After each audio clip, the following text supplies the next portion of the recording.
এরপর আমার কোস্টারিকা ওই ইমিগ্রেশনে ওরা দিয়ে দেয়। কোস্টারিকাতে আমি 3 দিন আবার ওদের ওইখানে জেলে থাকি। থাকার পর ওরা আমারে ওইখান থেকে একটা কাগজ দেয়। ওইটার আউটপাস হিসাবেই মনে হয় ওই দেশের হিসাবে বোঝা গেছে। তো সেখান থেকে আবার আমরা তখন আমার কাছে টাকা ছিল না। তো আমার ওয়াইফের মাধ্যমে আমি ওইখানে একটা লোককে এই বাংলাদেশি একটা লোক পাই। সে ওইখানে হোটেল ছিল,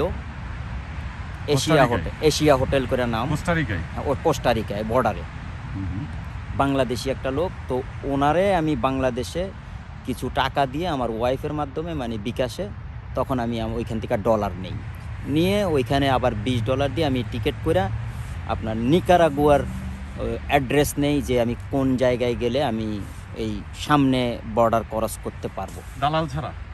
কোনো দালাল লাগে নাই তখন।